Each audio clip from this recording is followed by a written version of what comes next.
Donc nous poursuivons avec cette fois-ci la notion de division euclidienne.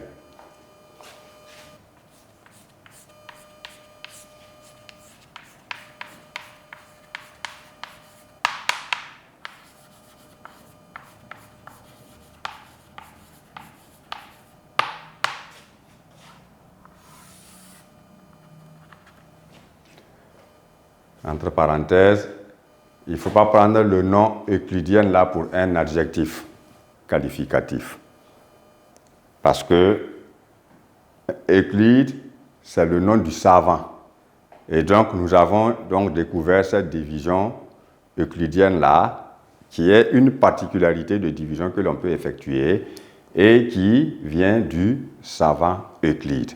Bien, lorsque nous parlons de la division euclidienne, c'est la simple division que vous avez l'habitude d'effectuer, A par B. Alors, nous allons effectuer d'abord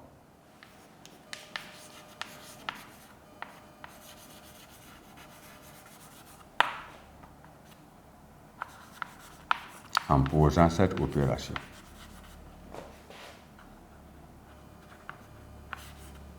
« 17 divisé par 3. Voilà. Si nous allons effectuer cette opération, nous allons la poser ainsi qu'il suit. 17 divisé par 3. Alors, lorsque la division est posée ainsi, nous allons lui dire, dans 17, il y a combien de fois 3? Ou encore, dans 1, il y a combien de fois 3? Nous voyons ici que dans la table de multiplication par 3, 3 fois 6, ça fait 18. C'est plus grand que 17, donc il est fort. C'est donc 5 que l'on peut essayer. Alors, 5 fois 3 égale 15. Et 15 ôté de 17, il reste 2. Vous voyez ici, par exemple, que toutes ces grandeurs que nous avons ont chacun un nom. 17 est appelé dividende. On va le nommer comme ça, par une flèche. Lui, on appelle le dividende.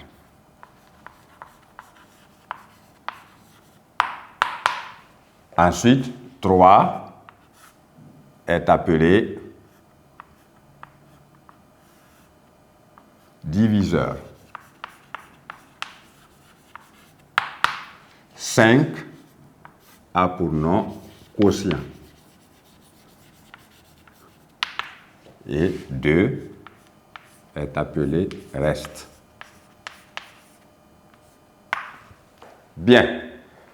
Quand vous prenez par exemple ces 4 grandeurs, chacune avec son nom propre, mathématique, nous allons constater ici que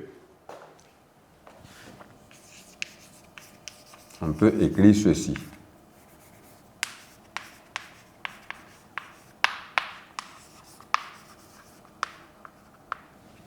Le dividende qui est 17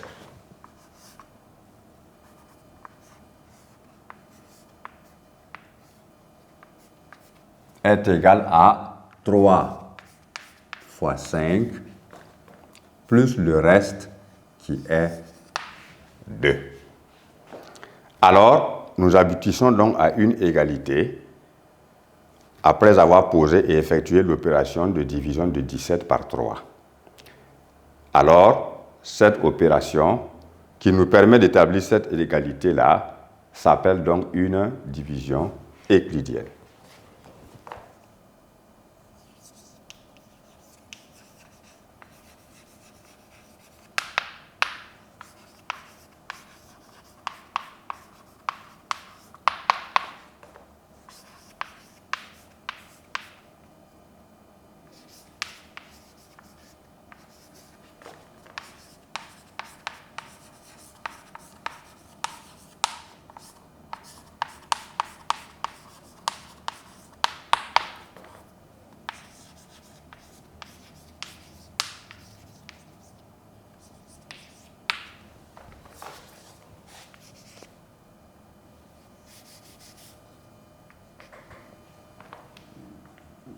Donc, on appelle donc division euclidienne toute opération qui permet de décrire l'égalité, traduisant que le dividende est égal au diviseur multiplié par le quotient plus le reste.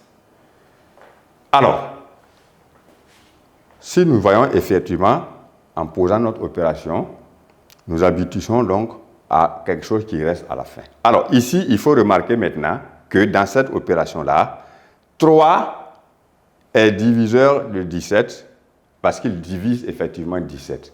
Mais attention, il ne faut pas dire que 3 est un diviseur de 17.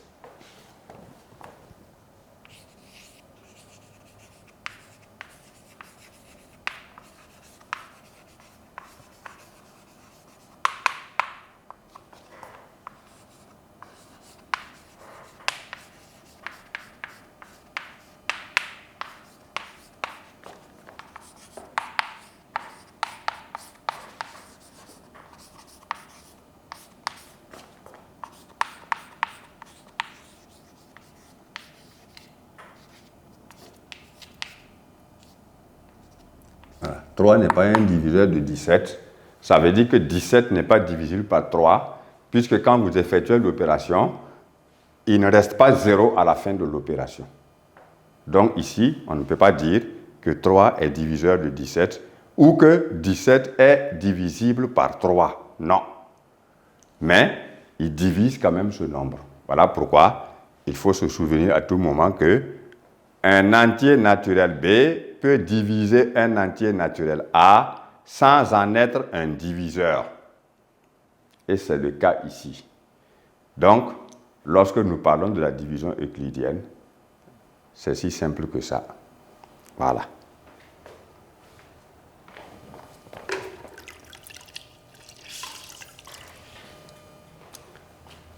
En petit 2, grâce à la division euclidienne, effectivement, d'un nombre A par un nombre B, nous pouvons faire ce qu'on appelle l'encadrement de ce nombre-là par les deux multiples consécutifs. Il faut que nous voyions ce qu'on appelle multiples consécutifs.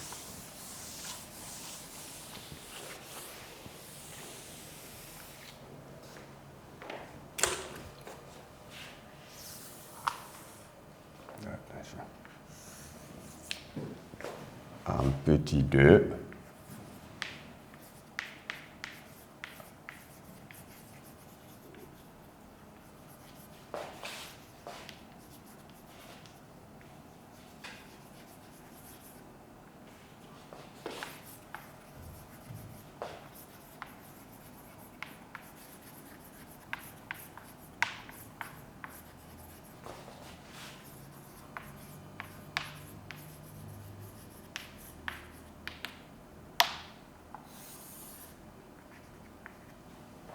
voilà, l'encadrement donc d'un naturel donné par deux multiples consécutifs. Mais, ça veut dire, ces multiples consécutifs-là ne sont pas les multiples de ce naturel que nous voulons encadrer. Par exemple, ici, lorsque vous prenez ici le nombre 17, il est compris entre deux autres nombres. Et maintenant, nous choisissons des multiples. Prenons par exemple ici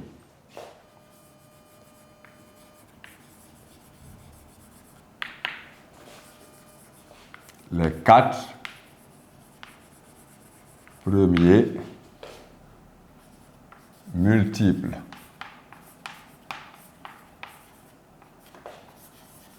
de 3 et le nombre 17.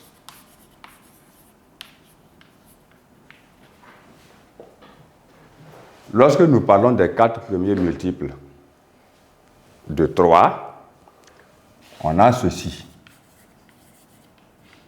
L'ensemble donc de ces multiples de 3, noté M3 égale à 0, 3, 6, 9, 12, 15, 1, 2, 3, 4, 5, Alors, si nous disons 17, c'est que nous n'allons pas parler de 3 multiples, on va progresser 18. Par exemple, 1, 2, 3, 4, 5, 6 et 7. Les 7 premiers multiples plutôt, parce que je ne veux plus changer ici. Ouais. Et le nombre 17.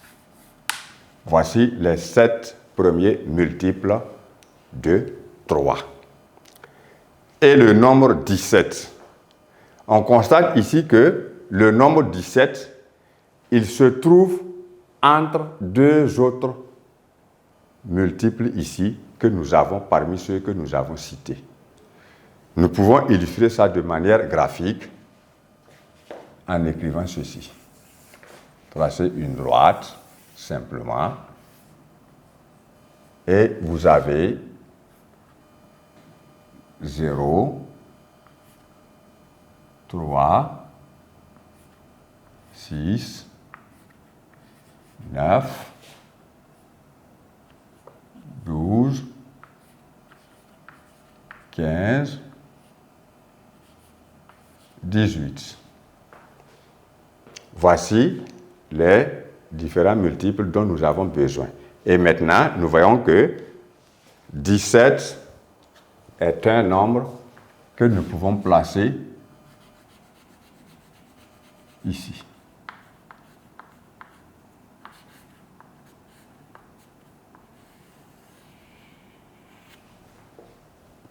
Alors, on voit bien ici que le nombre 17, il est encadré par deux multiples consécutifs de 3. Ici,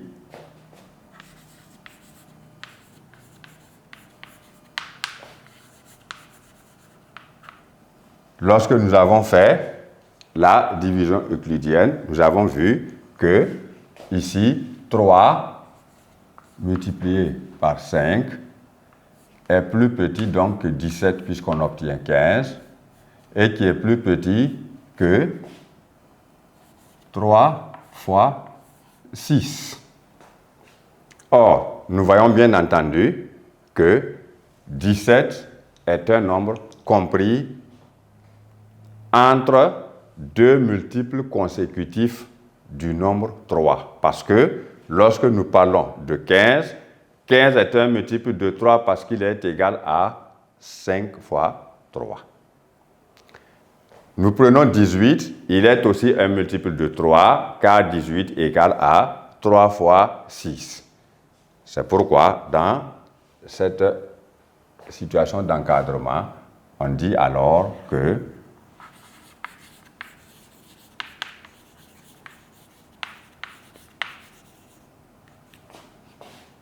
« 15 et 18 sont deux multiples consécutifs. »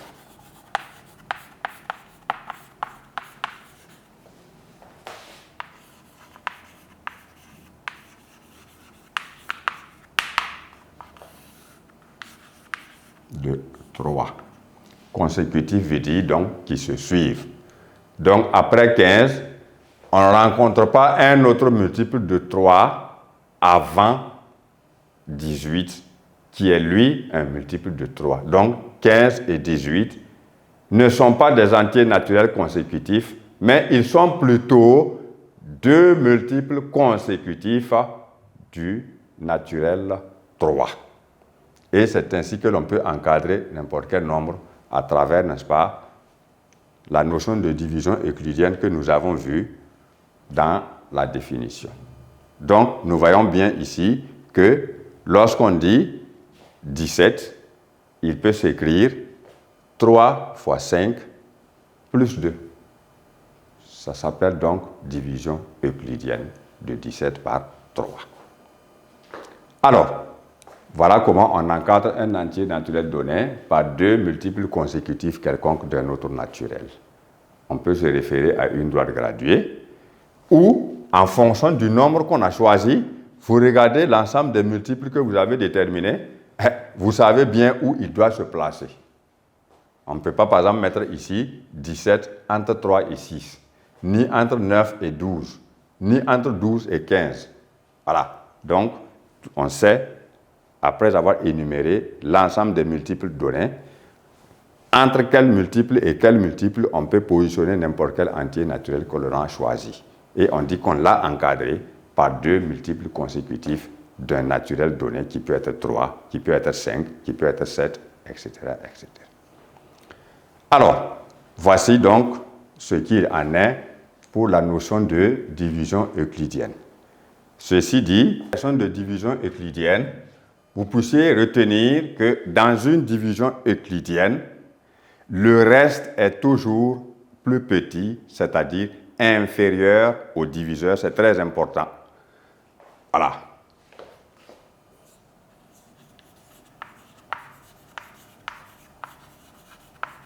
Sinon, toutes les divisions qu'on effectue ne sont pas forcément euclidiennes.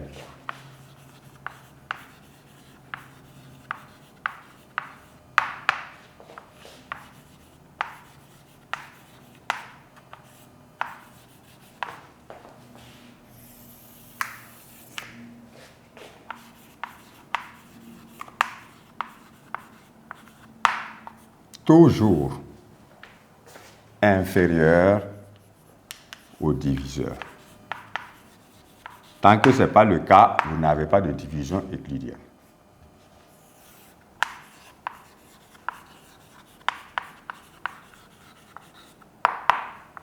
Voilà. Donc, si vous retenez simplement cela, ça vous permet tout simplement à chaque fois de savoir reconnaître une égalité qui traduit une division euclidienne d'un nombre A par un nombre B.